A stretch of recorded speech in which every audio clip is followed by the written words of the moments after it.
Well, if you've come this far, that means you've decided to enter a beauty pageant. Excellent choice. Believe it or not, beauty pageants can actually be a ton of fun. You meet a lot of cool people, and yes, you even form some special friendships with some of the other girls. Not to mention, if you win, you get a badass crown, money, prizes, and some level of fame. Sounds pretty awesome, right? Well, so does an all-inclusive resort in Mexico until you arrive to find out that the resort doesn't quite look like the photos online. You get food poisoning on day one, and it rains a lot every day. Now it sounds like crap, right? Just like you need to do a lot of research when planning your vacation, you need to do your research when choosing what beauty pageant to enter. With so many beauty pageants out there, how do you figure out the right one for you?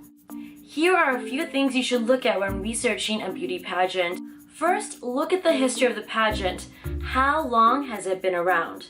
What you're looking for here is a proven track record that pageant is legit. Too many people out there decide to start a pageant that either don't have the experience or they're running a pageant scam. So the longer a pageant has been around, the more credible it is as a well-established organization.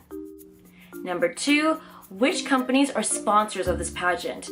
Big brand names are very careful what they attach their names to. So if you recognize a lot of the sponsor names like airlines, major banks, major retailers, this is a very good sign that the pageant is legit and not a scam. Number 3, who has attended this pageant?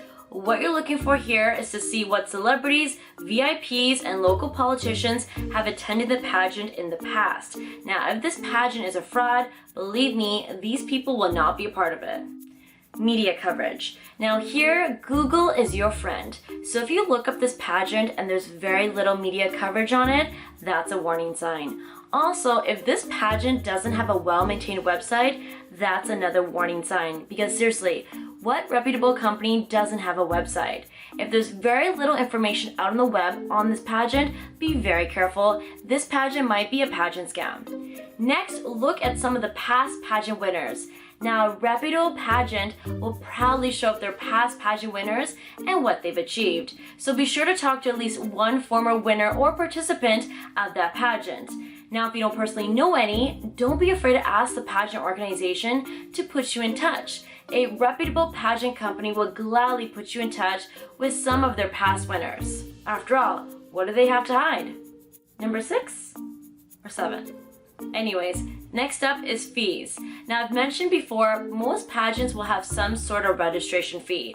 Of course, a local pageant will cost less than a national pageant. So let's look at local pageants.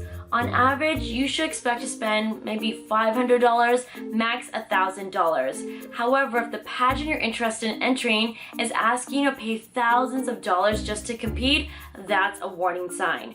Pageants get their money from sponsors, so if they're expecting to cover all the costs of the pageant from the girls themselves, it's likely a pageant scam. These are just a few ways to tell if a pageant is a scam or not. It's a very important step, guys, because trust me, there's a lot of pageants out there that are just scams. They're just looking to take advantage of women like you, so it's a very important step to do a lot of research before committing to a pageant. If you're feeling pretty confident that the pageant is legit, now the next step is to take a good look at yourself. You gotta ask yourself, what is your current level of pageant experience? Do yourself a favor here, and if you have no previous pageant experience, don't set your sight on going for a Miss USA, Miss Universe, a Miss India type of pageant. Now, if that's what you want to do, absolutely you can do that. No one is going to stop you, but it doesn't make sense. Pageants cost a lot of money, time, and resources. So if you have no previous pageant experience, it makes sense for you to go for a local pageant where you can gain experience and make your mistakes so that you're better prepared for a national pageant later on. So if you're watching this, you're saying, hey Amen, I have a ton of pageant experience. I've even won a pageant title or 2 in my day. Well then absolutely, you are ready for the next challenge and you should go for a national pageant. The key point to take away from this video is it's so important to do your research. I cannot stress this enough. Not every pageant is the same. There are some really awesome pageants, and then there are the bad pageants, which are pageant scams that are just looking to take advantage of young women.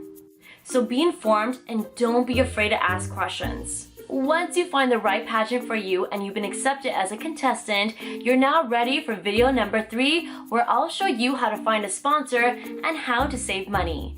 To watch the video, click right here. Thanks so much for watching the video, guys. I'll see you in the next video.